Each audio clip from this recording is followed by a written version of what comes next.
So, a very good evening to one and all present here.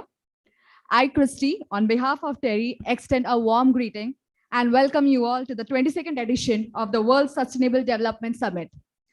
Before we commence the session, a brief safety announcement. TERI is a health, safety, and environment certified organization. In case of any untoward incident like fire, evacuation is required. You are required to exit from the auditorium from the nearest exit gate without any panic. In case of fire, fire marshals will take position in aisles and exit gates to help you to evacuate. So I welcome you all. The session is on pathways for meeting India's power sector decarbonization targets for 2030. So on the panel, we have, I would request, as I take the names, I would request everyone to take the seats. So on the panel, we have Mr. Tim Gould, the Chief Energy Economist, International Energy Agency. Welcome you, sir. Mr. S.R. Pandey, the member of Gujarat Electricity Regulatory Commission. Okay. Dr. Arun K. Tripathi, who will be joining us soon. He's the advisor, the Ministry of New and Renewable Energy. Mr. Y.K. Sehgal, who will be also joining us soon, Executive Director of Greenco Group. Ms. Surbhi Goel, Senior Energy Specialist, the World Bank. Mr. Sameer Chandra Saxena, Executive Director and Head, National Load Dispatch Center, Grid Controller of India Limited. Ms. Ami R. Topo, Chief Engineer, Integrated Resource Planning, Central Electricity Authority. Welcome you, ma'am. We have with us Mr. Ajay Shankar, the Distinguished Fellow TERI, former Secretary, Department of Industrial Policy and Promotion, Government of India, and Mr. A.K. Saxena, Senior Fellow, Senior Director, Electricity and Fuels Division, TERI. To begin with, I would like to invite Mr. A.K. Saxena to deliver the introductory address. Over to you, sir.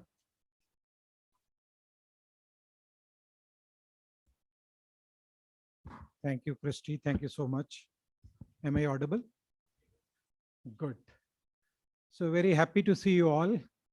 A very warm welcome to you to this session, which is on pathways for meeting India's power sector decarbonization targets. We have a very, very distinguished panel, and I think the panelists are well known to all of you. So I'll not read the CVs of the panelists. I'll straight away come to the presentation, what we have prepared. And this presentation is on to the roadmap which we have prepared for India to meet the decarbonization targets for 2030. I'm just waiting a little bit for Mr. Pandey to come back. I think he is maybe outside, but I'll start.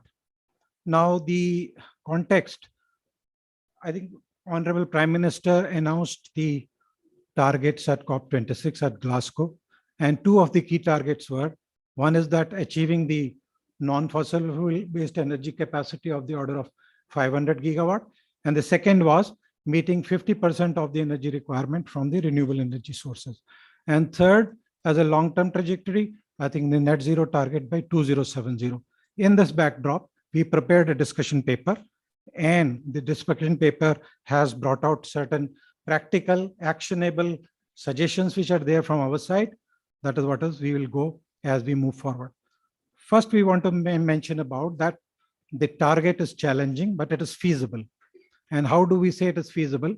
We look at the report of the Central Electricity Authority for the optimal generation mix, which for the 2029-30, which they brought out in the year 2020. And it shows that the non-fossil fuel-based capacity of 500 gigawatt comes through the modeling exercise, which is the least cost investment and the least cost dispatch option.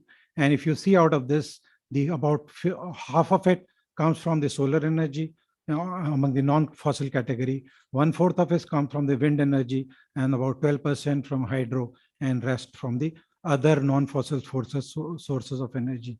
It also brought out this requirement of storage, the grid scale storage, which was of the order of 27 gigawatt and 108 gigawatt hour. That's 4-hour storage. Now, we at TERI had also done similar studies, and parallelly we had done it. And our studies also brought out similar impressions that it is feasible to integrate. And we found out that it is feasible to integrate a large amount of variable renewable energy at no extra cost. At no extra cost means the no extra generation cost. If you go with the conventional fuels and or if you go with the renewables, the system cost remains almost the same. Now, it is feasible, but it is challenging. And the biggest challenge we found was in terms of the flexibility of the power system. We noted that the demand for electricity in the energy terms is going to be almost double, and the peak demand will be almost 2.2 times of the levels prevailing then. But the flexibility requirement will be 4 times, 5 times, 6 times as compared to what was prevailing in the year 2019. That was the biggest challenge we found about. And then secondly was that the India's demand profile is such that there is a substantial evening load and there is storage requirement is there and the storage has to be there. That was the second one we found out. Then we know that storage is able to sort of reduce the stress on the power system. That's another important finding. And then last but not the least, we also said that the grid stability is extremely important.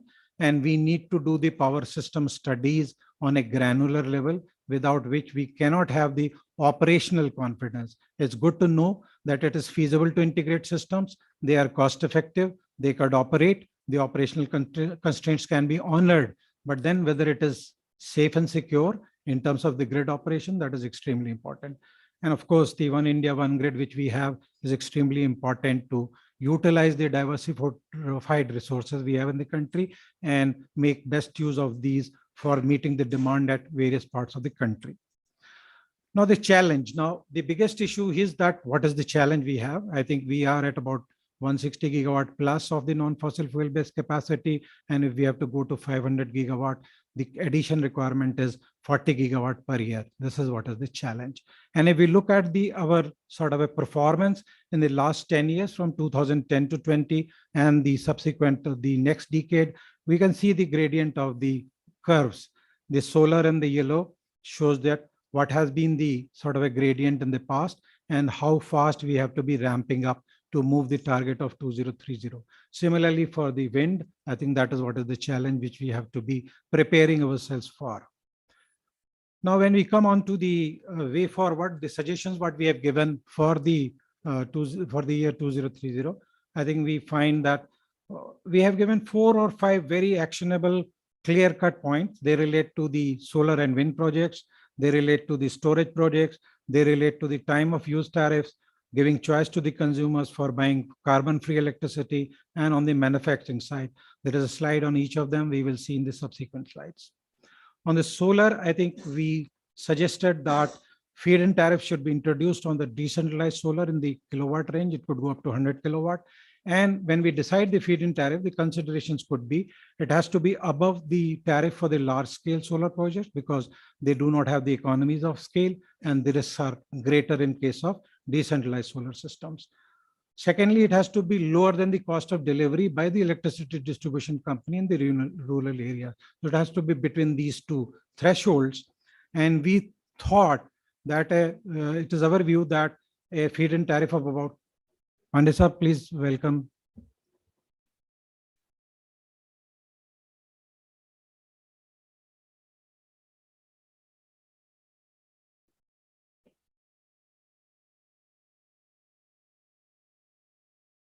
So we welcome Mr. S.R. Pandey, member from Gujarat Electricity Regulatory Commission. So a feed-in tariff in the range of 3 to 4 rupees per kilowatt hour would trigger a large-scale investment in the private sector. This will entail savings for the distribution company. There'll be avoided transmission costs. There'll be transmission and distribution losses will not be there, and it will increase the incomes in the rural areas. And if we assume a potential of 1 megawatt per village, and we have 6 lakh villages, then there is a potential of 600 gigawatt to be achieved through this mode. On the wind, I think we have given a few suggestions in regard to we should promote banking, we should repower the old sites, and we should try to commence the offshore wind power development. Though I think people say that it's costly, but I think we have to make a start and then develop the sort of a confidence of the stakeholders in this and build the transmission systems. And then thereafter, one could see a momentum in the wind as well. Going on to the storage, I think on storage, we have given the recommendations in regard to various kinds of storage. And our thinking is that the pump storage plant should be first in the priority because the proven mature technology. We have operational experience in the country. Now, the potential and merits are well known, but I will recount it for the benefit of all. We have a potential of about 96 gigawatt, out of which only about 3.3 gigawatt is operational in the pumping mode. They are ideal for providing the flexibility in generation. They provide the grid stability. They help in meeting the peak demand. And by way of pumping from the lower reservoir to the higher reservoir, the PLF of the thermal power stations would also increase, and it will ensure full absorption of the renewable power which is there. We also underline that RE plus storage is now cheaper than the new thermal capacity. I think we need to take note of this, and we need to think very seriously what type of new capacity should be built in the country. The pump storage plants, the actionable points which we have given about is that we should immediately start thinking of the development of these. Secondly, I think regulatory commissions could mandate creation of PSPs on priority basis. We have given two options. One is one could do a special purpose vehicle, as was done for ultra mega power projects, wherein number of state beneficiaries were there, and the facilitation was done by the government in form of providing land, providing the sort of a water linkage, the coal linkage, etc. And the bidders see the risk as less risk, and that is why the competitive bids which were there, they were pretty attractive. That is what we have said about. And we could also consider that giving these projects, awarding them on the annuity basis rather than a pure, it could be a hybrid annuity, some form of capital and something in the form of monthly payments, or it could be a pure annuity contract rather than the pure capex based system. It will be essential if we adopt this model of annuity based model. I think it will de-risk the investment quite substantially. Second thing, what we feel about is that we should invite the bids for round the clock supply. I think SECI has done the bidding, and it is a very good model, and one could take it forward and learn as we move forward and tweak the model, bidding model as we go forward. The bids could be invited for specific pump storage plant sites, and then we could see for a specific site what competition brings in and what type of tariffs it brings in. The long-term finance is extremely essential for bringing down the cost of financing. That is what is on these. On the reversible turbine, I think if we can very well do the manufacturing in country and become Atmanirbhar, that is another added advantage of this technology, which is possible. The second storage technology, what we have in the order of priority, we have recommended or we have suggested is concentrated solar thermal power plants. Earlier the point was that the costs are very high, but we have given the figures here, though they are not very readable. But what could see about is that there's a decline in cost, about 68% decline in the cost in the last 10 years. The recent bid, which was there in Chile, I think there's a 100 megawatt CSP plant. The capital cost, if you see in the last, there is an increase, and it is only increases because of the storage coupled with this project is of the order of 17.5 hours. Because of that only, there's an increase in the capital cost, but the capacity utilization factor is also substantially increased in this case, which is of the order of 80%. In a recent bid in the Dubai, I think it is 7.3 cents per kilowatt hour, which is very, very attractive. But one will have to see that what is the solar insolation there, what are the financing terms there. And if we try to look at our own conditions, there may be, we can take learning. Interestingly, the US Department of Energy is funding a research to reduce the cost of this technology to 5 cents per kilowatt hour. So we feel it is a potential technology. It is time for the country to start deploying, using, or at least have one or two projects wherein we develop the confidence in the technology. And once the confidence is there, I think we are sure that the cost trajectories will certainly come down with this scale.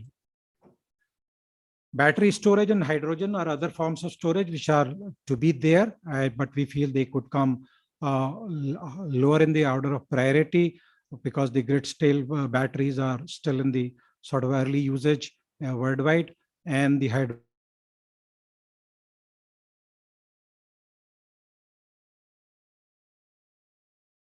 also the cost consideration which are there. but there is an encouraging response in the bids which have been invited by the SECI and NTPC for the standalone storage, and that augurs very well for the integration of higher degree of renewables in the country. The storage is certainly required for meeting the daily peaks, but also for the seasonal peak demand. And for that, we feel apart from the thermal power plants, till the time they are there, hydrogen will be a very good potential source. Time of use pricing is another recommendation. What we have given is, right now the electricity is not valued by the retail consumer as it should be valued. The distribution company purchases the electricity in various types of contract, long-term contracts, medium-term contracts, short-term contracts, the peak power procurement, etc. And unless we try to mimic the cost, the purchase cost in terms of the retail supply, I think we will not see the value of electricity as it should be seen. That is what is our recommendation. Secondly, the related suggestion is that it could be done, these tariffs could be done for the round the clock year basis first, so that they reflect the marginal power procurement cost, and then we can gradually move on to the flexible time of use seasonal tariffs based on the procurement prices.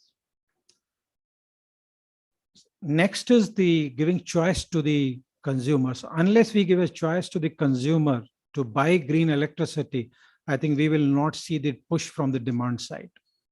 The green open access rules, which have been notified by the Ministry of Power, I think is a very good step in that direction.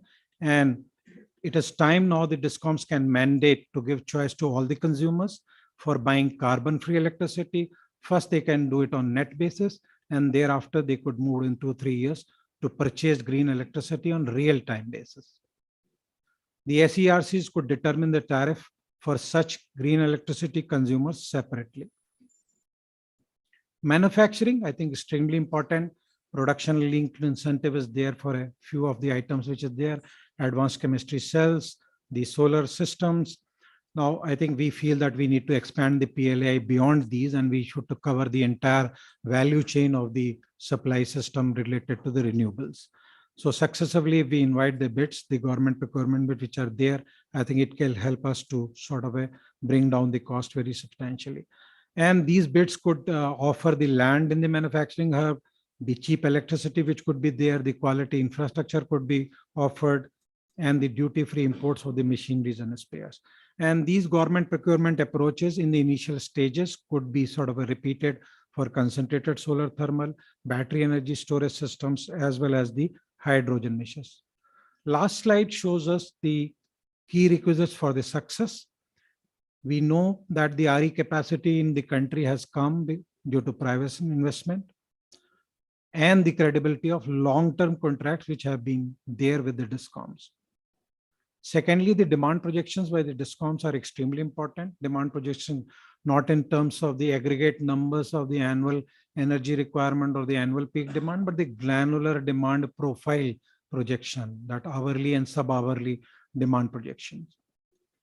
And the long-term PPAs to meet that demand, because there will be a demand for various types of power procurement, whether it is for round-the-clock supply, for the peaking power, for the capacity, etc., etc.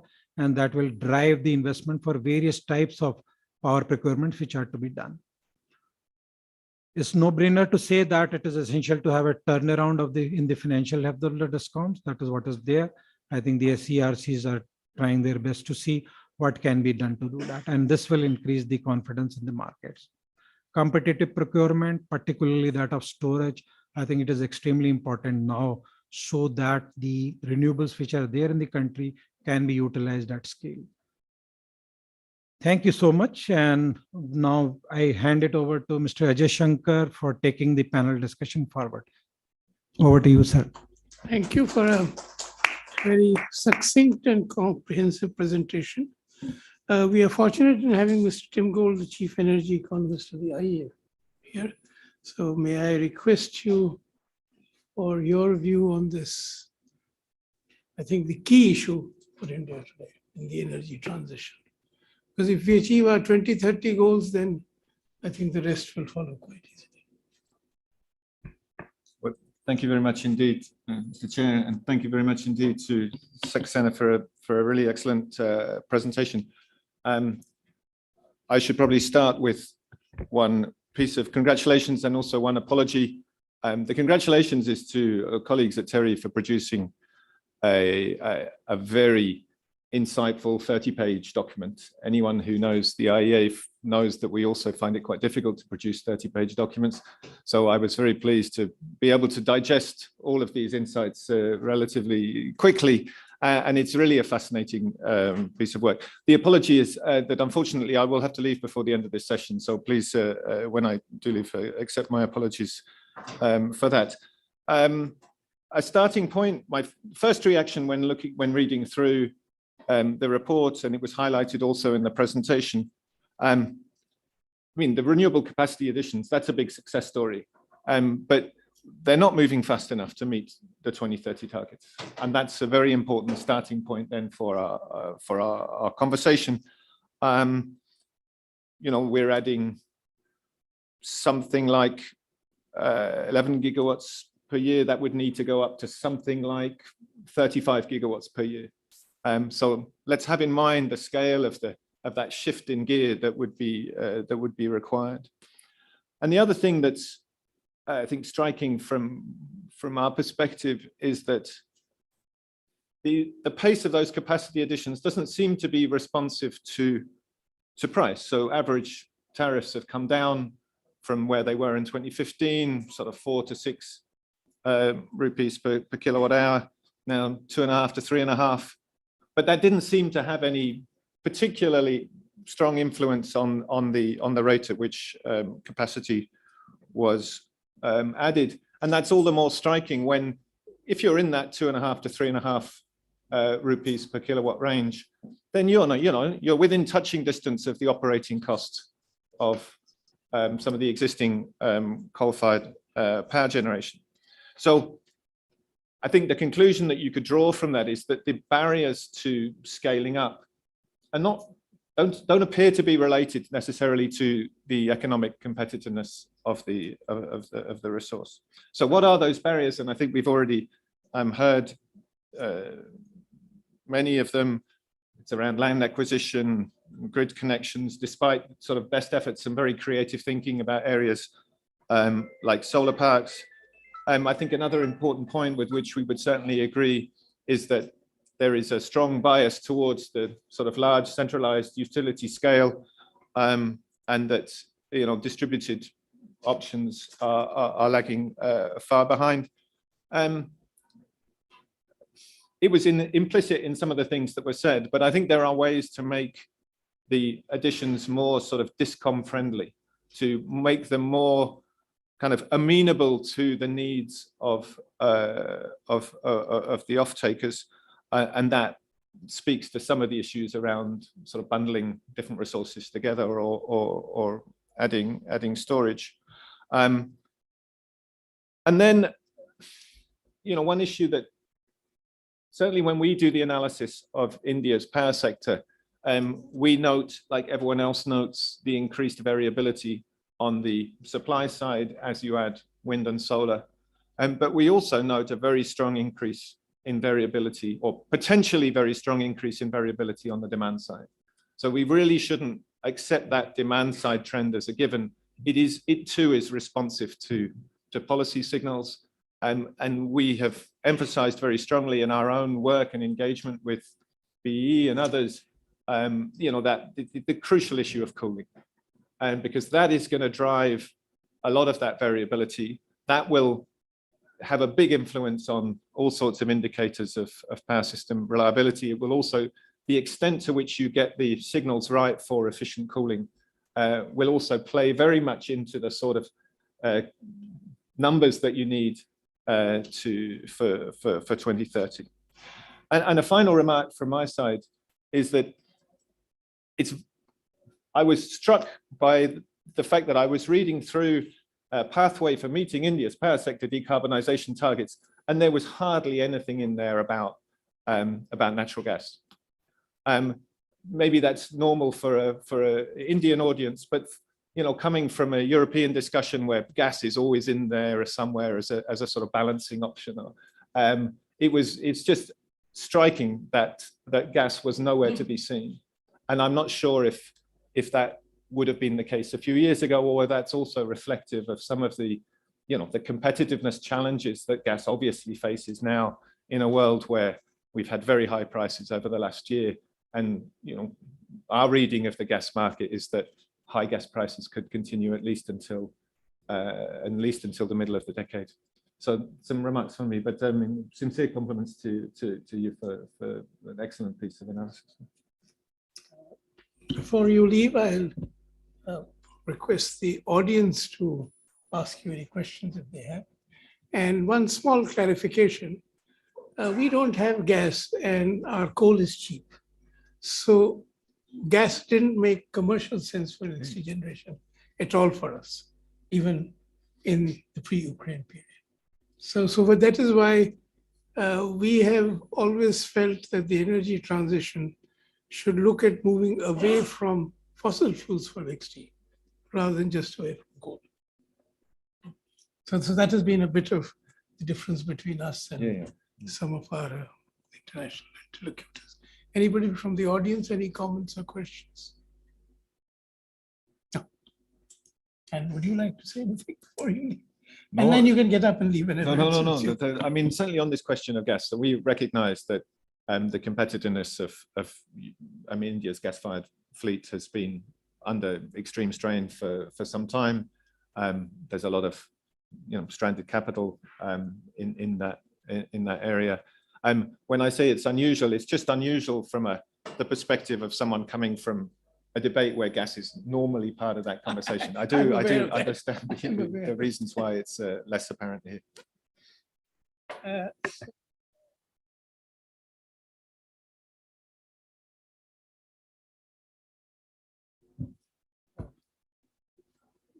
Member of the Gujarat Electricity Regulatory Commission. Gujarat is one of our best governed states in the power sector for a long while, and the Regulatory Commission has been forward. Thank you, sir. And we had the privilege of discussing this with him and other regulators. Okay, thank you, sir. So far as the regulatory role is concerned for decarbonization, it is concerned that it provides the policy or the frameworks which is signed by the government of India as a part of the international treaty. So the government frame out the policy or part of the things that such type of things we have achieved. So decarbonization is one of the target which is finalized by the government of India with consideration of Paris agreements, wherein it is decided that developing countries like India is also signatory. So once you sign the agreement as a treaty part, it is binding to the government, and government has to take out that binding aspect to achieve that part.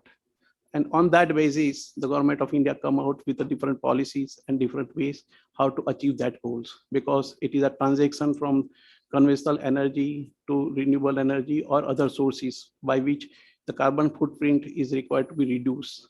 And in that role, different agencies, just like electricity regulatory commissions, hydrocarbon agencies, and other agencies, transport, and different agencies which are associated, they have to play the role. Now, with consideration of that, how to achieve that goal, then what are the parameters where we can able to achieve that goal?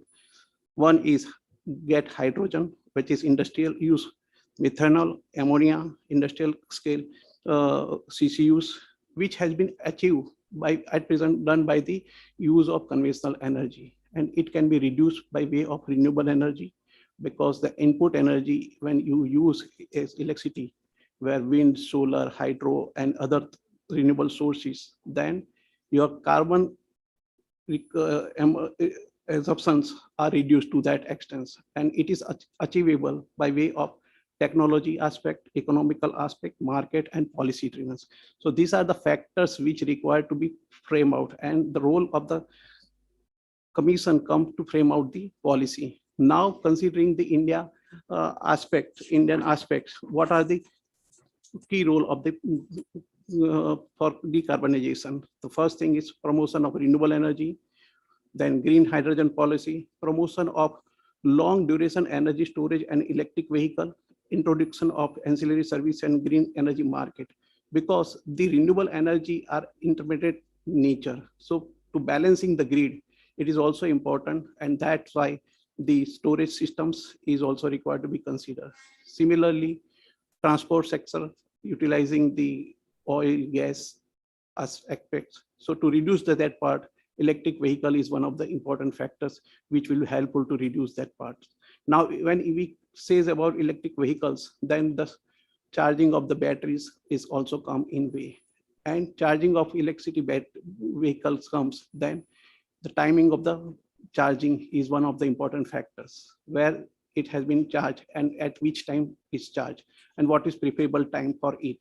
So while framing the policy or regulations, it is very important to see that part also, because electric vehicle as and when required, it may be charged mostly in daytimes, but where the colonies, residential consumers or industrial consumers, residential consumers are living, mostly they prefer to charge in night times at their place also. And therefore that different models may be happen also, that colony level charging stations or charging station put up by the independent developers. So these are the important factors to meet out the demand of the electric vehicles is one of the important factors, because rooftop is come in different way and this electric vehicle requirement is different way.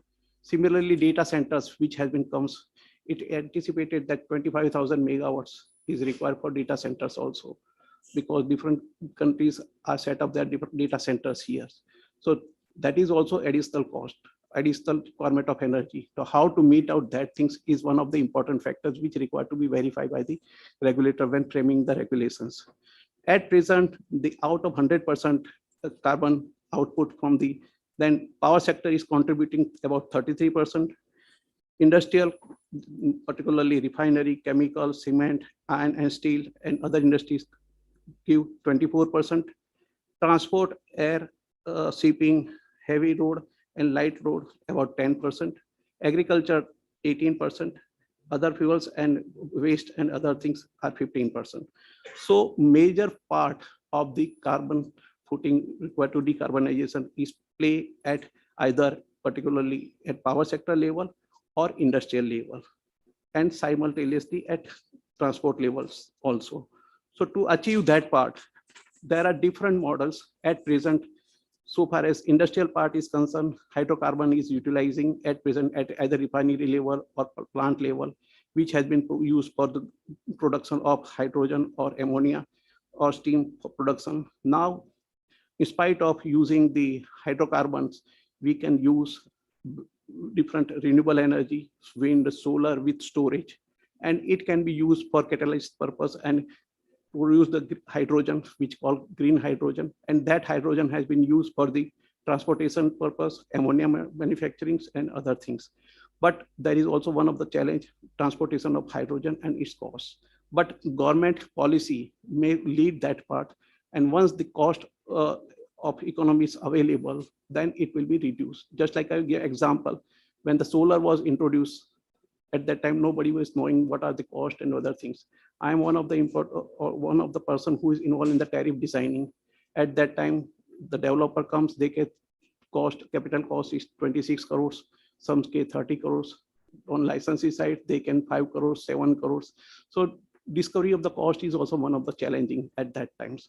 But commission has, with the consideration of literature and other things, considered 12 or 16 crores. And Gujarat come with a tariff of 12 rupees 50 paisa per unit levelized. At the same time, CRC come with a tariff of 17 rupees per unit same time. And thereafter, the concept of the bidding has been happened, where the discovered tariff is reduced and achieved nearby, which is derived by the Gujarat at 11 rupees or 10 rupees also. So discovery of the tariff is happened, but the tariff given by higher by the Gujarat state, in particular developers, at rupees of 50 and for 13 years and 5 for remaining 12 years. At that time, the technology has been developed. What is the actual cost is concerned is available, and the demand is also increased. So that reduced to the drastically. And now at present, we are seeing that the same price of the solar is available at 2 rupees 50 paisa or something similar. Similarly, in wind also, the tariff is reduced drastically with consideration of competitive biddings and other things. So these are the things which are the importance, which require to be verified by the regulators. Now, what are the growth or drivers for that? If the demand is there, then second thing is green energy utilization, EV adoption, and series of reform which require to be carried out, wherein national merit order dispatch is taken place. Now also deeping power exchange market based economic dispatch real-time basis happen, automatic generation control adoption at thermal fleets, ancillary services, distribution sub-licensing, and low-cost financing to support the DISCOMs, and PLI scheme manufacturing introduced by the government. So these are the important schemes which has been introduced by the government. Now, challenging is that DISCOMs are facing the financial stage, and they are unable to pay out the licensing due to tariff structure and other things. So tariff is one of the cost reflect is one of the important factors. Second thing is the variable internet nature of the RE generation. So to meet out that part, balancing part, either pump storage or a storage, battery storage, some is required to be verified, or some ancillary services be required to be developed market or that things. A mismatch of the domestic manufacturing and clean energy equipment versus demand. So manufacturing at the country levels, supply and demand. We are targeting 10,000 megawatt wind available on year-to-year basis. But what is manufacturing capacity here? What is whether we are having capacity to install that plant within a year or 2 years? At present, what is the escalation is required to increase manufacturing side, construction sites, labor sites, and manpower sites. So that is also required to be simultaneously at the same time policy levels is required to be verified by that. And Government of India, so far as manufacturing is concerned, they have introduced PLI scheme, so that will accelerate, and I feel that that will give the result also on that part.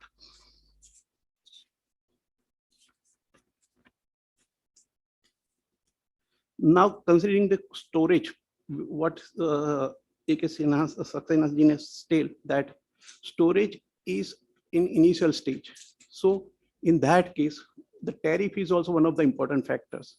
In that situation, either we have to first to promote either FIT basis tariff, and later on when the technology has been happened, then it will be tried to go for competitive bidding basis also.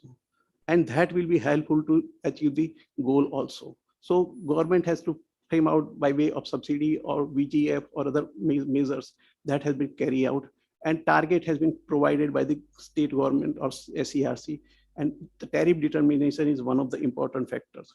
Now, also when we are saying about the storage, then pump storage, CSP, or particularly battery storage, each having their own technical limitations and costings and other aspects.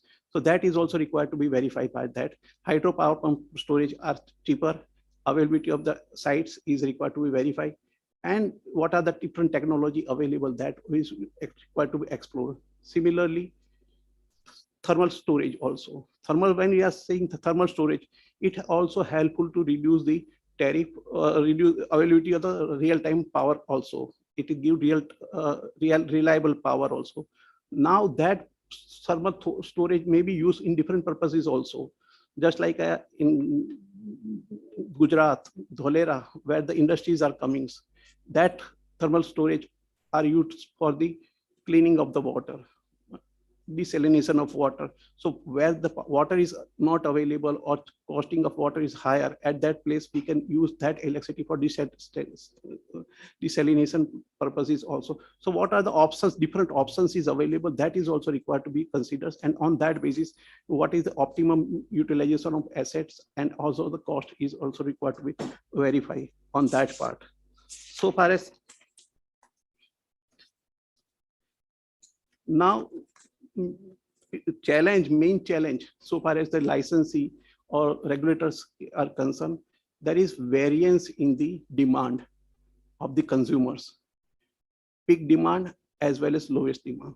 Peak demand is found that only 7 to 10% or 15% come in a year, but to meet out that demand, huge capacity is required to be added, and that capacity is added, and it also costs very high cost also, and that lead to the incremental cost of the licensee and consumer also. To meet out that part, demand supply management is also required. On demand side, how to consumer reduce their consumption, how supply side, how the licensee make out the balance peak power, how to meet out that part, either way of guest or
huge benefits, and it also helpful to reduce the requirement of the power in that situations. Okay, thank you. Thank you very much for this very comprehensive view from a state government's point of view, from the regulator's point of view. And just because of time constraint, I had to request you to, but you had covered almost everything. We are fortunate in having Mr. Sehgal from the Green Co Group. They are, I think, pioneers in storage, in addition to traditional renewables. So I look at them as one of the sunrise firms which is going to transform India. So over to you. I'm not describing more about what you've done or what your group has achieved. So thank you, sir. And interest of time, about 7 minutes or so. I don't have much material because most of the speaker has spoken so much, so there is hardly any scope left. I know, but some, I think, clarification of risk mitigation from an investor point of view, and on the best way of developing pump storage and allocation. Right.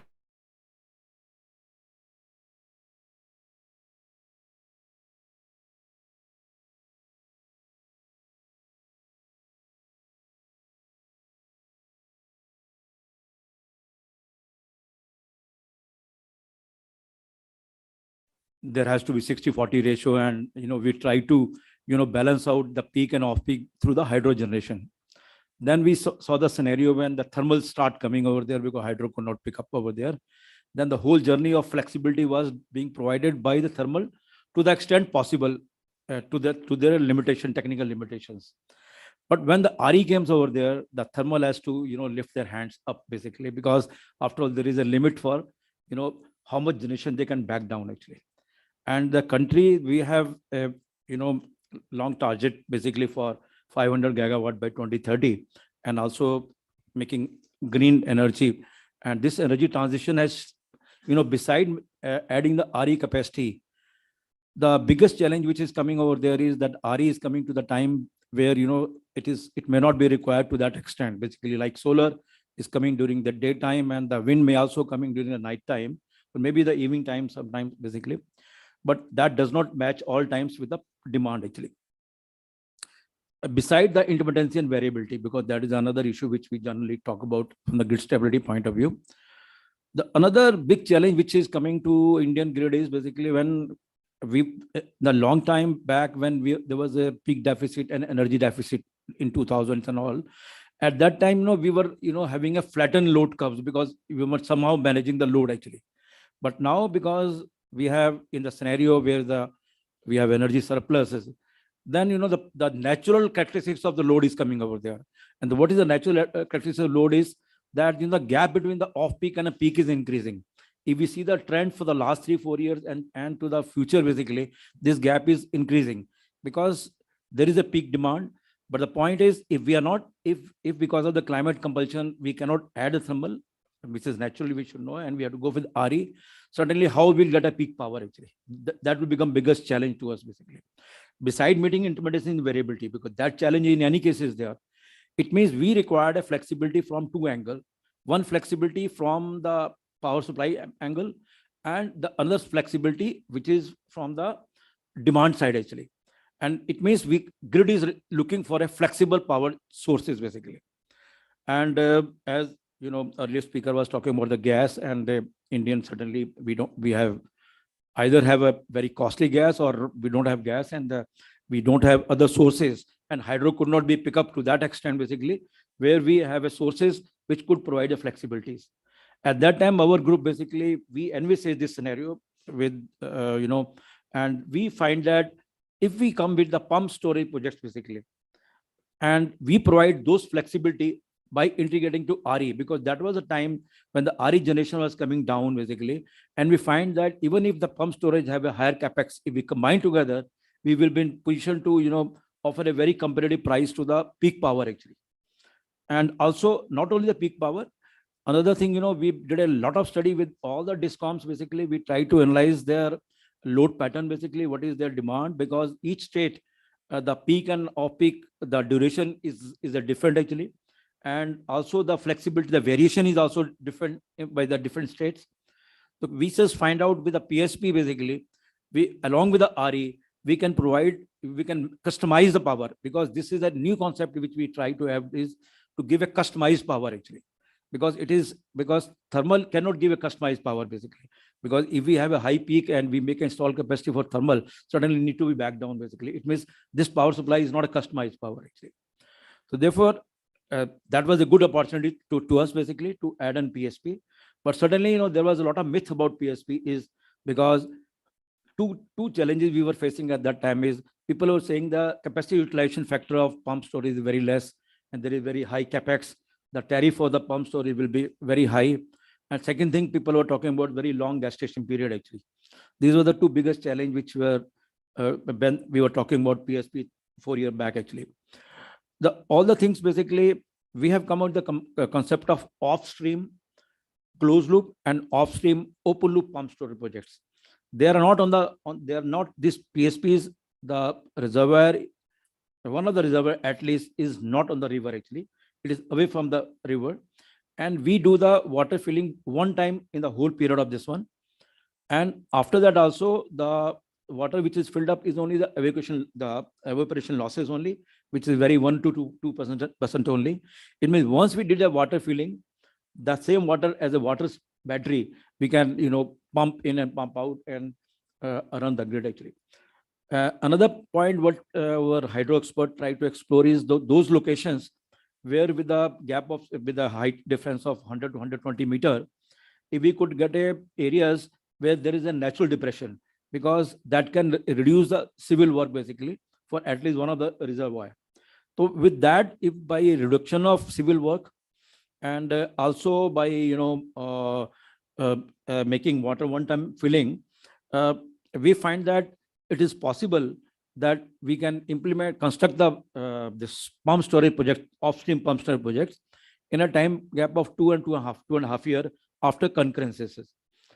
But the point is that the only issue is that concurrence were taking a lot of time.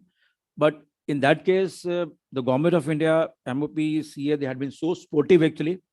They enabled us basically for very fast concurrences, and many aspect of concurrences which were for the conventional hydro. And when we came out with this upstream pump storage project, people appreciated that this is different than the conventional hydro projects. And many of those concurrences and the guidelines are being revised for the concurrence. Though all this, while traveling this journey, we interacted with them, they appreciated, and they come out with a revised guidelines. Basically, you people must be knowing the CA has come out with a revised guidelines. And with all that, the concurrence time period is also reduced. And also certain, excavation work we could start earlier, which was not affecting security and the utilization of water. So with all this support from the government of India and different departments, we could, our first project where we got a concurrence only in May 21, and we are expecting that the first unit will start commencing from December 23 onwards. It is about 2.5 year time period. So this will be a total, out of the box thinking that the pump storage after concurrence coming within 2.5 years basically, because this is so for the time is concerned, it is as good as putting a large size battery storage. Though when the people are talking about battery storage time period less, it is for small capacity. But when you talk about the battery of, say, like our Pinapuram project is 1680 megawatt with 6 hours storage. So talking about 13,000, 14,000 megawatt hour at one location. Perhaps, if we see the international literature, there is no battery of this size anywhere basically. And if, frankly speaking, beside talking about the implementation time, as a system expert, but system experienced person, I yet to see basically whether anybody has carried out in battery for such a large size, the internal, the configuration and the short circuit level and the fault and the temperature rises and all that. Like, it is not in my knowledge so far basically. So, and the country, when you're talking about 500 gigawatt, and if we see the all concept paper where you're talking about 255 gigawatt hour, and in our all policy papers, if talking about such a large size, certainly we need to have large storages at each one locations. So therefore, the PSP is going to be a very good solution basically. And beside the concurrences, there are many other areas like, right from survey and investigation, there are many steps which we have to taken, and we faced a challenge because pump storage project was considered as a conventional hydro and people were going with the conventional method.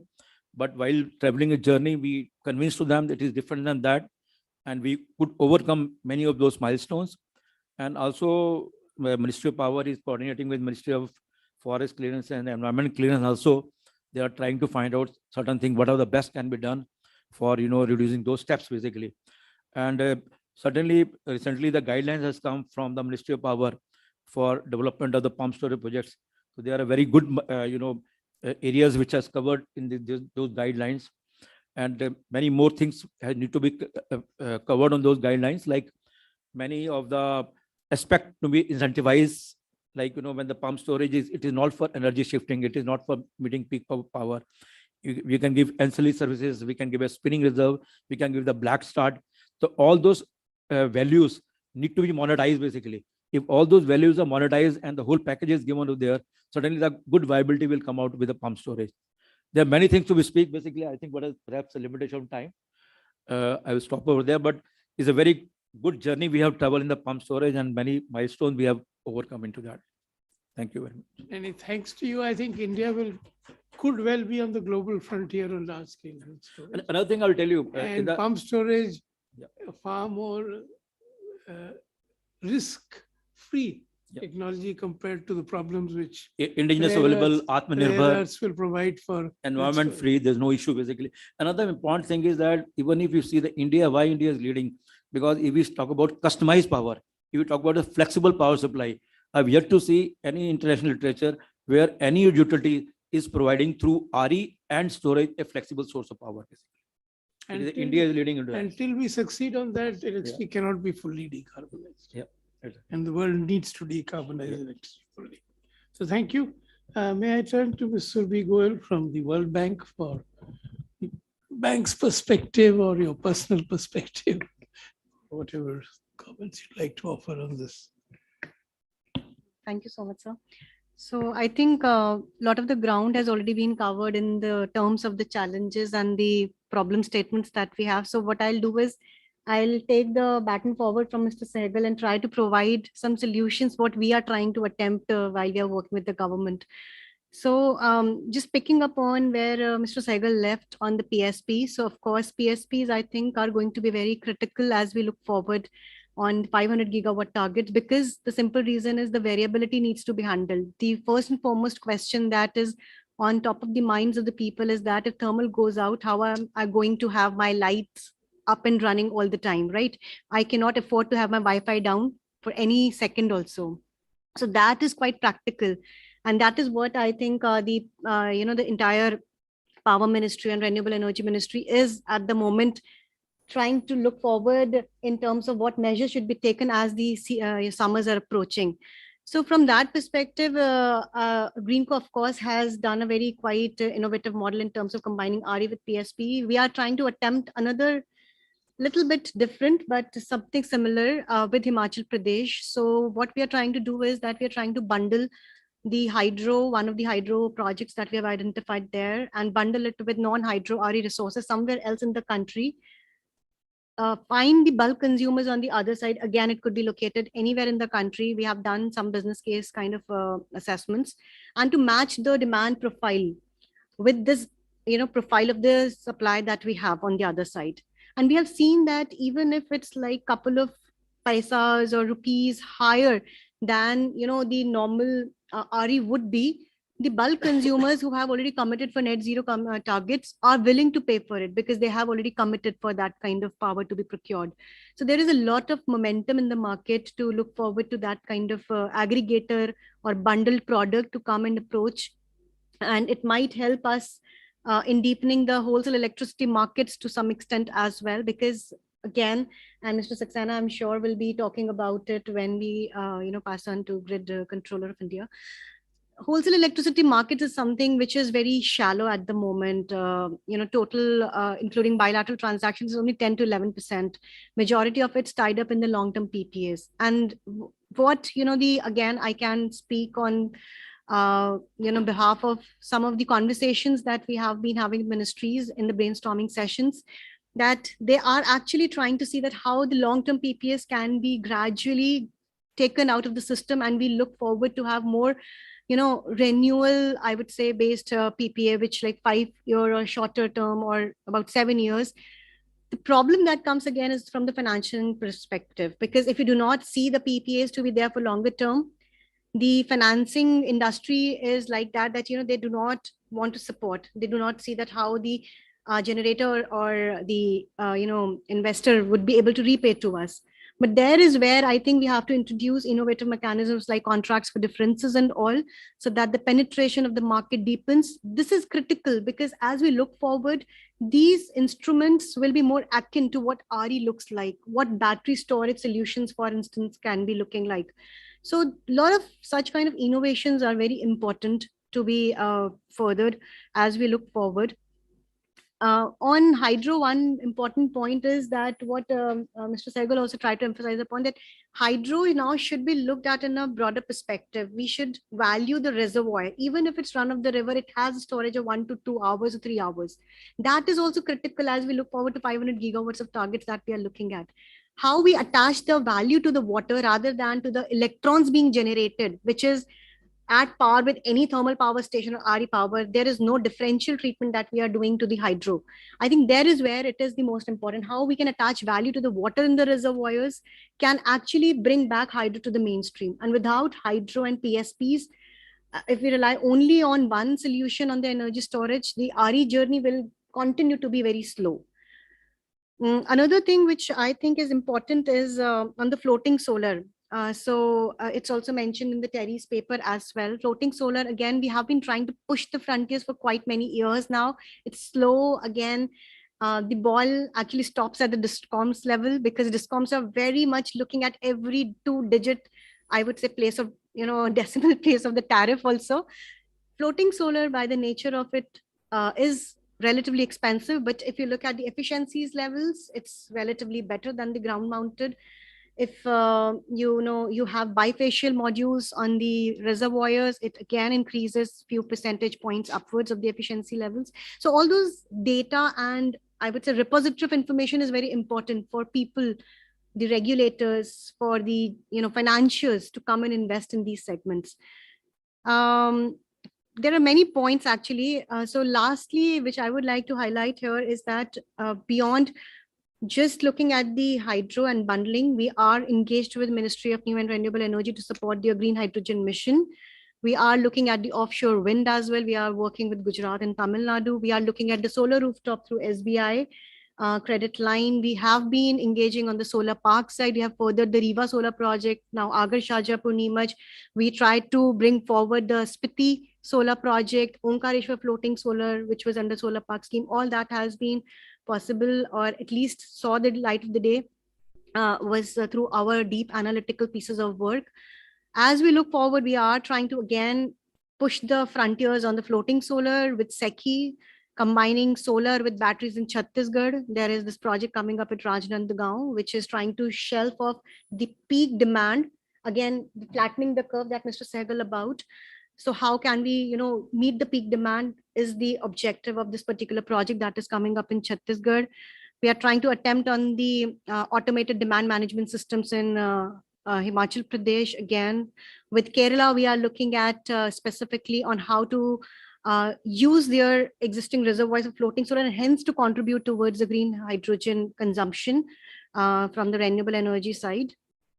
And then, of course, I think at the end of the day, digitization is extremely important. The way the real-time monitoring and the data and the actions need to be taken by the discoms, by the GenCos, by the load dispatch centers, by the system operators, unless and until we digitize the systems, we have that kind of flow of feeding the system itself, it's going to be very troublesome for us to have the grid stability and flexibility maintained. So I'll... And I'm so glad you're pushing floating solar. I think it's a pretty low hanging fruit. So, Mr. Saxena?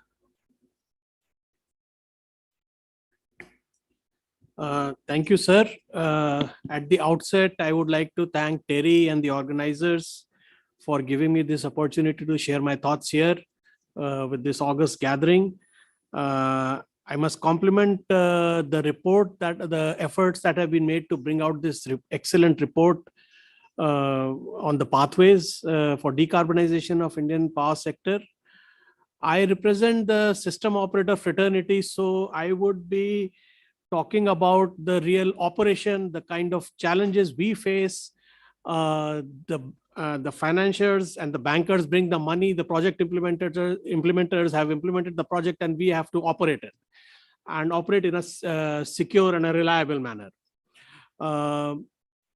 It is mentioned in the paper that we have around 10 to 12% of VRE penetration. That is what we are seeing at the all India level.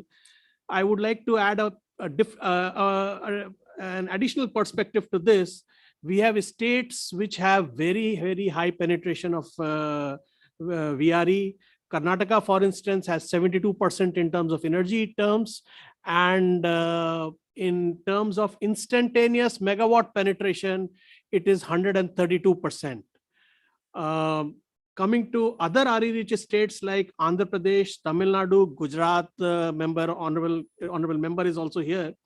Gujarat, Rajasthan, they have exceeded 45% in terms of energy penetration in the last few months or so. So the numbers are phenomenal. Each state in our country is like a state in our country is like a country in Europe, actually, where they claim to have achieved very high degree of penetration. To top this all, high and aggressive RE targets have been provided by the government of India, which of course are to be implemented, even though they are daunting targets and a tall order, but yet we would strive to achieve those targets. 50% from non-fossil fuel is the target that we achieve. While on an all India basis, in energy terms, we say 10 to 12%, but if we talk of non-fossil fuel penetration, on a daily basis, we are observing it is somewhere in the range of 20 to 30%. This is the daily penetration level we have achieved.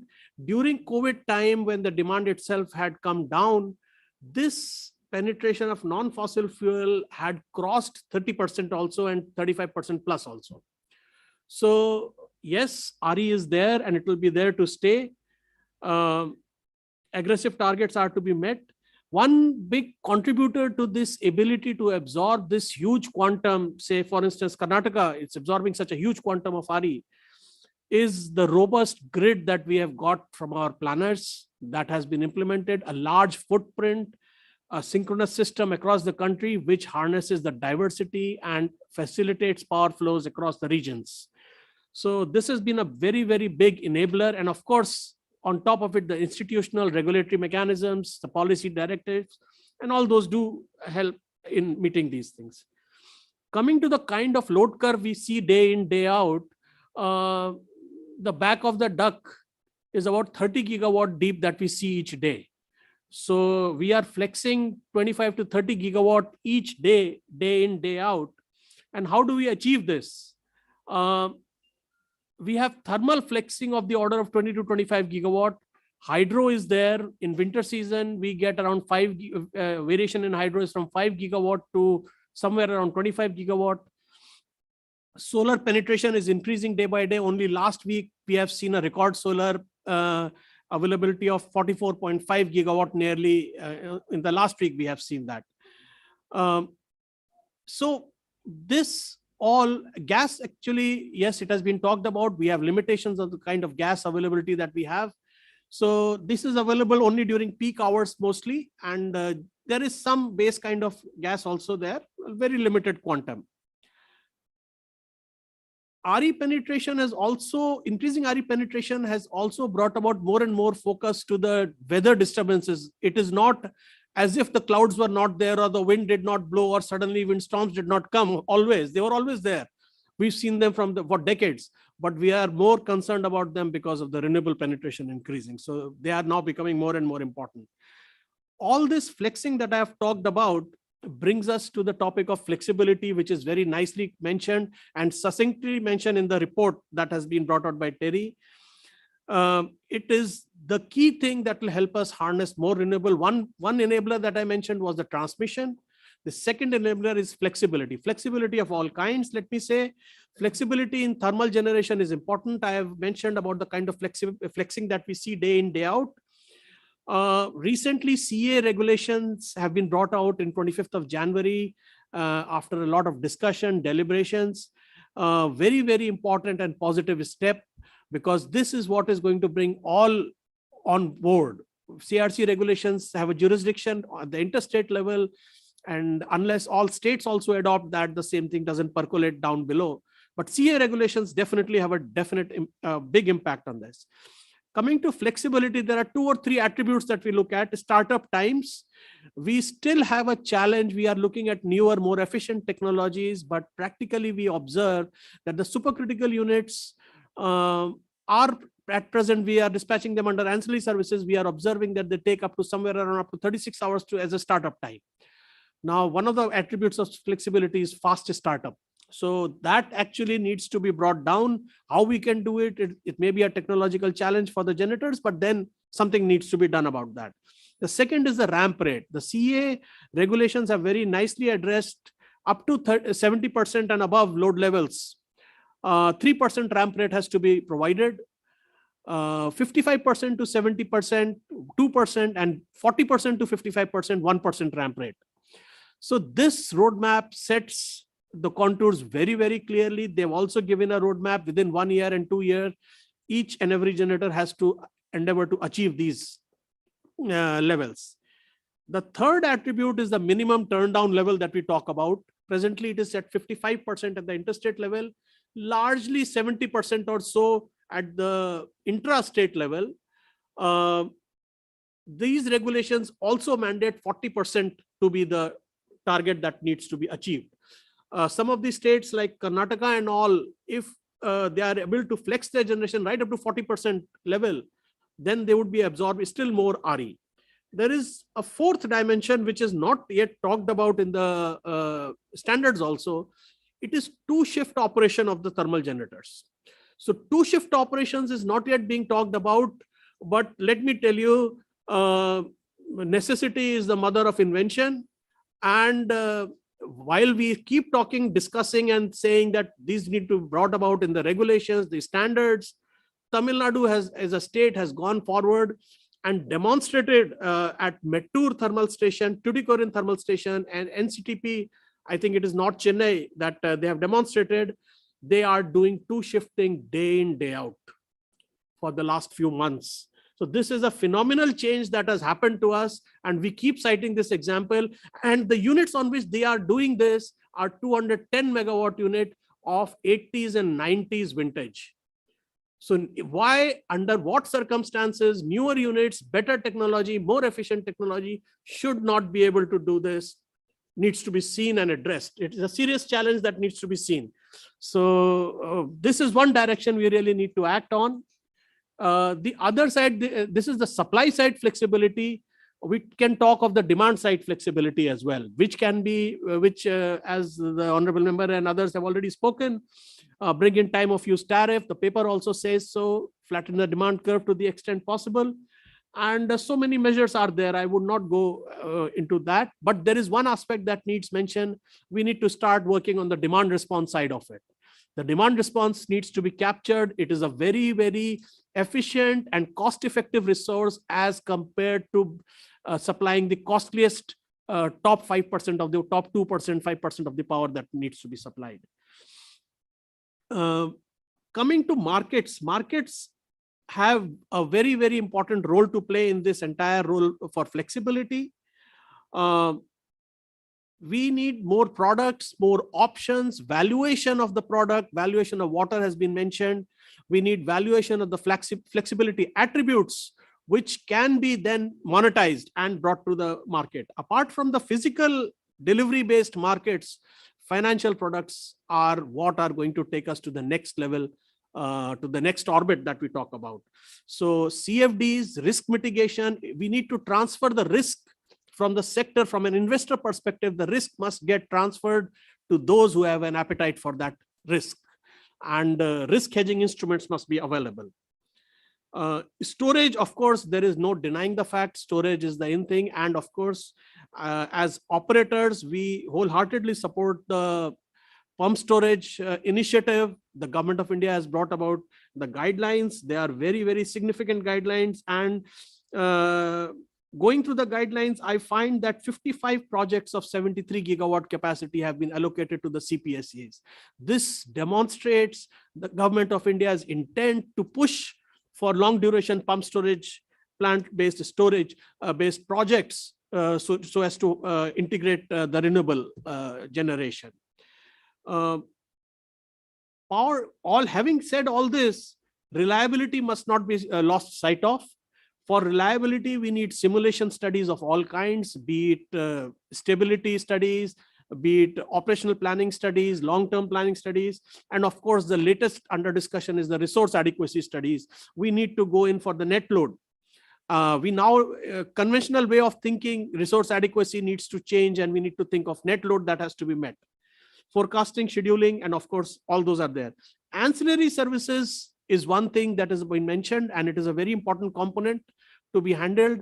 I would like to inform the House that we had a regulated set of ancillary services as of now. The secondary reserve ancillary services has been made effective under the new ancillary services regulation with effect from 5th of December. And the tertiary reserve ancillary services, which are market-based procurement for ancillary, is been announced to go live on 1st of April. And this announcement has been made by the Central Commission on the 15th of February. And we are working on this. Part of it is being implemented in-house, part through outside support as well.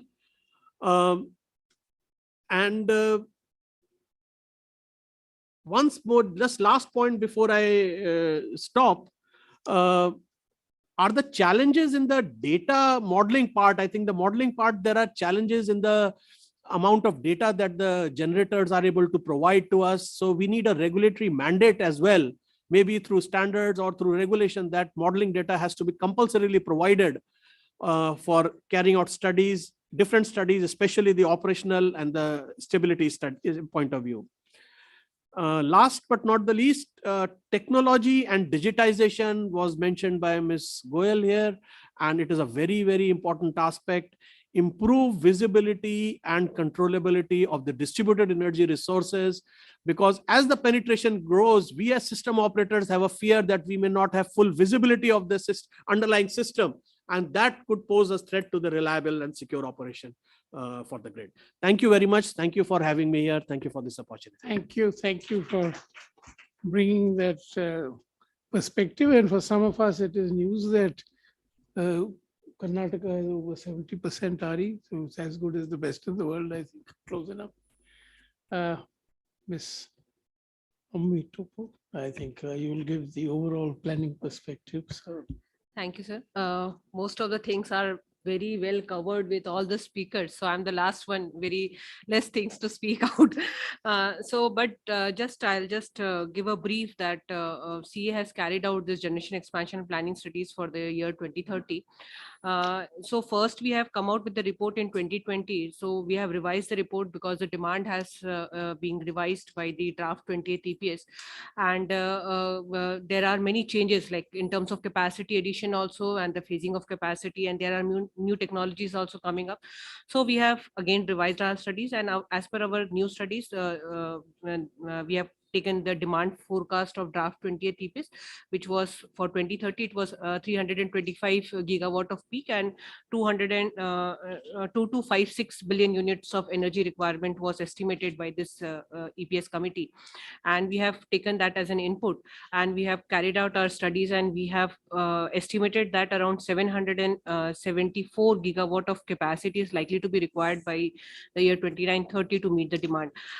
In this capacity mix, what we have, the studies has revealed that the non-fossil fuel capacity is likely to be 501 gigawatt, and the share of thermal IC is likely to reduce to 35% as compared to like 59% in 21-22. And definitely the share of renewable and non-fossil fuel based energy sources capacity is likely to increase to around 62% in the total overall capacity mix. So this is in line with the NDC target which the government has committed. So we will able to achieve what the commitment has been made internationally. In terms of gross generation terms, we have seen that our RE non-fossil fuel based generation is likely to contribute around 46% in the total generation mix. This is also a very good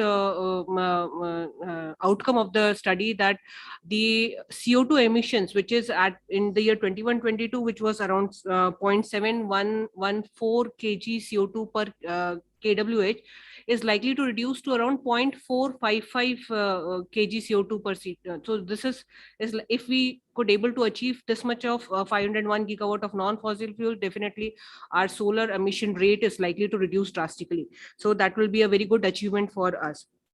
So definitely the Indian power sector is poised to witness significant capacity addition from the renewable energy sources, as all the panelists are also saying that we are moving towards that, and all the efforts are being made to this.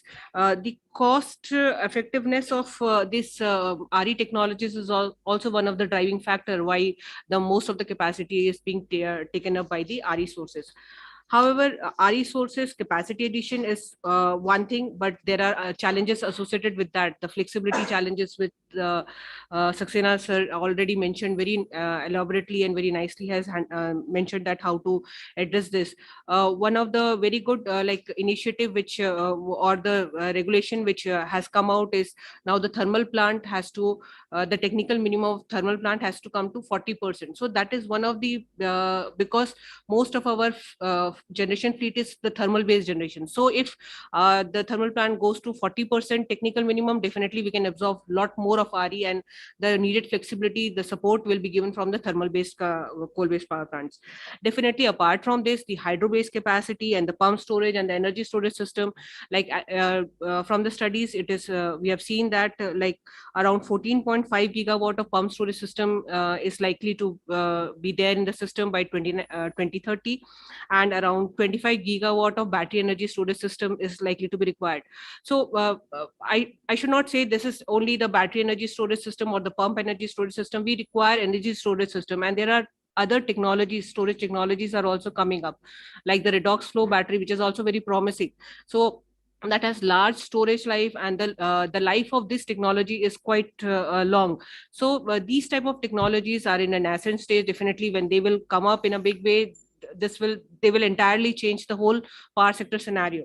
So there are pump storage. Sehgal Saab has already mentioned very briefly about the pump storage, so I'll not touch upon all these things, but I'll definitely talk about the RA mechanism, resource adequacy mechanism, or the framework which is being talked about at present. Like Honorable Gujarat member mentioned that the state is facing a peculiar situation because they have to tie up for their meeting their peak demand, and to meet their peak demand, and this capacity is not being utilized in other time of the year. So for this RA framework will definitely help us, and to take into account the diversity factor and other advantages of the large scale grid is there. So in this RA framework, what we have proposed is like every state has to do a capacity tie-up corresponding to the share when the national peak is there. So when the national peak is there, how much the state is contributing, that much they have to tie up along with the reserve margin, what is being proposed by the what will be mentioned by the national level studies.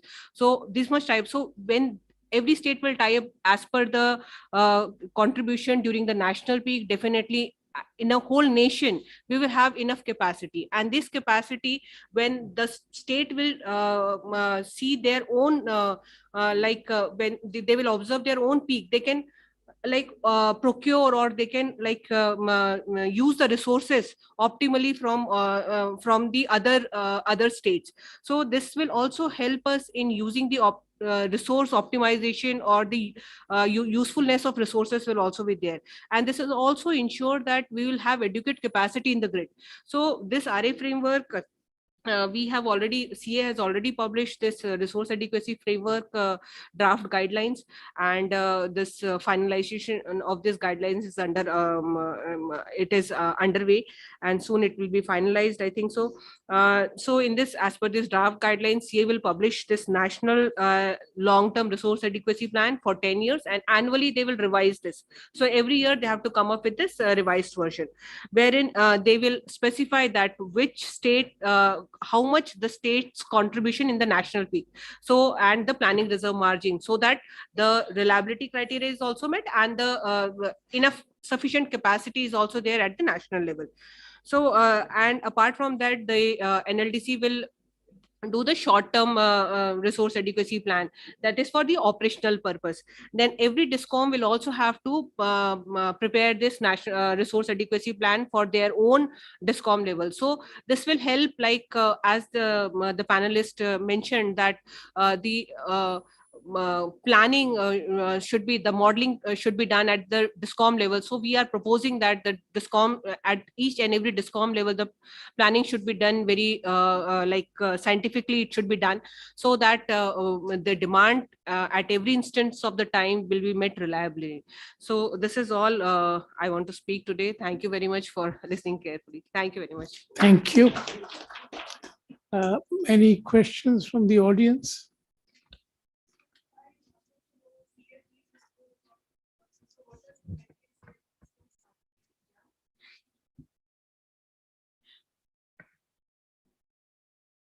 That's a trick question. So CFDs, I think, and Mr. Saxena can also, vouch for that, that so far it has been in the turmoil of the legal, jurisdiction between SEBI and between CRC, which I think middle of the last year, towards the latter part of the last year, was clarified. Now, once it's clarified, now how to take it forward is what CRC and others are trying to figure out. So that's why it's taking a bit longer, but CFDs are definitely being thought about by the regulators. I think CRC would be able to answer that, but what we know that they have been quite actively working on it. So just to add what Ms. Goyal has already said, the resolution, the jurisdiction issue has been resolved, and longer term financially settled contracts would fall in the financial regulators domain, and physical delivery contracts would strictly fall under the sector regulator. And a joint working group has already been established. They are working and deliberating how to take this forward, who would cover what, and how this is going to get implemented. So the process is on, would take some time because these are involved things. And plus, for the first time in the power sector, you are introducing financial contracts. Ramifications are to be studied because public interest is also involved in this. So it's sure to come, may takes a little more time maybe.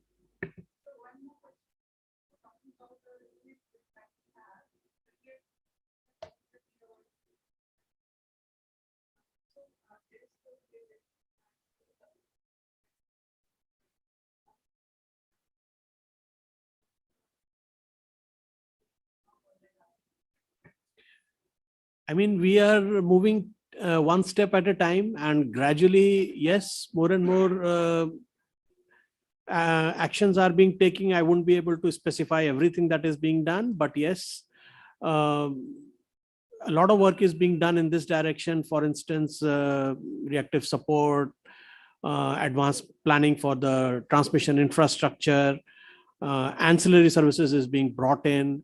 Many steps are being taken at the interstate level, and at the intrastate level, corresponding measures are to be implemented. Some have gone advanced. Some RE-rich states have already taken a lot of steps. Others are in the process. But yes, we'd be able to do that as we go along. Can I give a reply to this? I was used to all my career, my whole career in national grid development. The point is, if we see the type of strength we have created in national grid is, you see the journey right from, when we were having the fixed PPAs and then the Electricity Act 2003 comes, when the market almost open, basically, the people were talking about medium term, short term, all those terms comes over there. Even at that time also, we planner, we face a challenge and we came out with such a strong national grid. Today, the capacity of 112,000 megawatt, basically. It is all because, the scenarios was envisaged actually. It is not that, that we find that there is a source and there is a demand and we make a system. I remember in 2008-9, when there was a southern region deficit and even 100 megawatt was not going southern region, we carried out a planning studies, and by 2012, 13, 14, at presently the new grid and southern region synchronized basically. So what I mean to say, whenever the new situation has come, the planner has always come out of it and come out with a solution basically.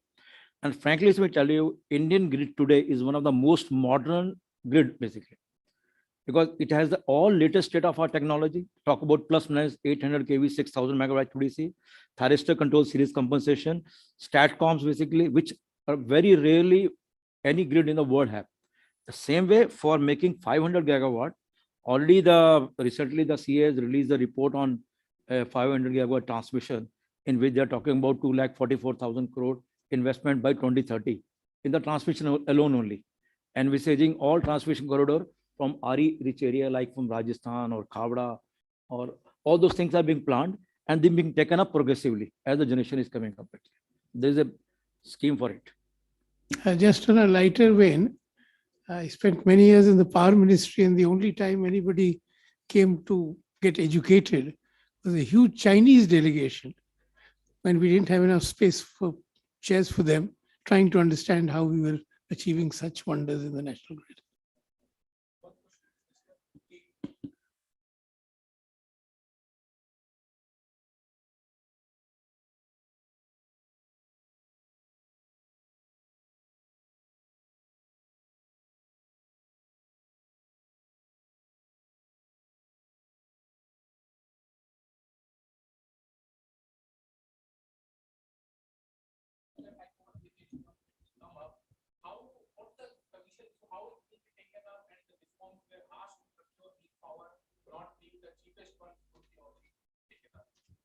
so far as commission is concerned, State Electricity Regulatory Commission is specifying renewable purchase obligation of the licensee.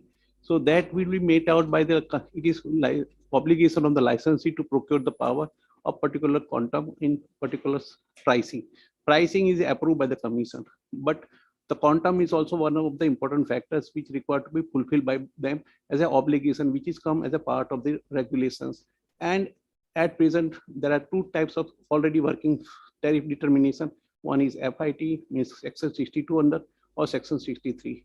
So far as section 62 is concerned, because it has given a lot of push to the renewable energy, either wind, solar, and other things, because FIT has been provided, so the developer will come and install the projects and other things. But one thing is found that the technological upgradation which has been happened, and the benefit of that as a part of the tariff reduction or the higher generation is not reflected, because the data is provided by the developers that this is the data. Data is not available to the commissions. And it is also limitation for the private equity holders also who desire to set up the plants. They have also required to see and dependent on the tariff. So reverse working is financial working is carried out. What is the tariff of the state? Suppose the tariff is high in the Gujarat, the major plant come in Gujarat. If there is higher tariff in MP, then it will shift to there.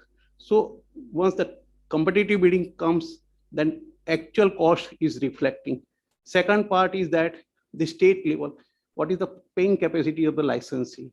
So the tariff discovered in the Gujarat in competitive bidding is sometimes lower than the SECI tariff also. So licensee are bound to procure it, and commission is also encouraged to procure renewable energy of any types, particularly that is not restricted to particularly XY, all follow the competitive biddings or other things. Just like a MSW projects, that is commission is providing 7 rupees 10 paisa in 2015-16. Now other commissions is providing different place. So the technologies which is not found out or it is in nascent stage, it required to be improved or verified. That is already provided by the commission. So it is not restricted that part.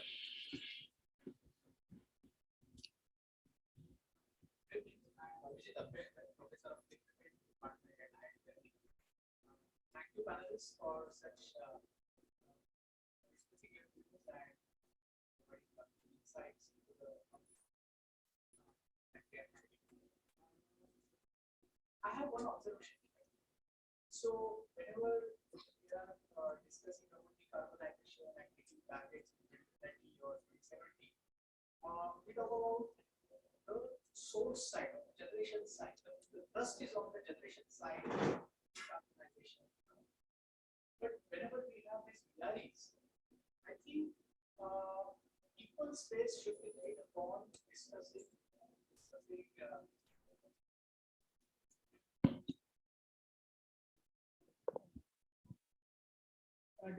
the load side flexibility. So the discussion comes around in bits and pieces, in small, tiny pieces.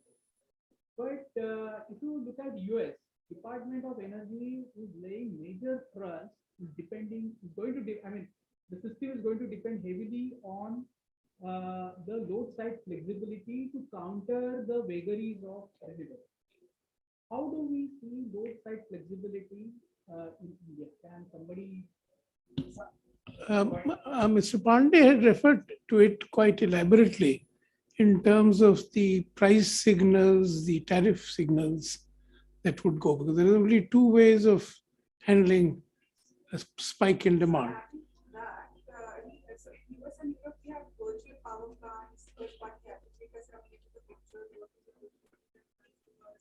Control demand, give demand response functioning, and also the renewable applications, all of that.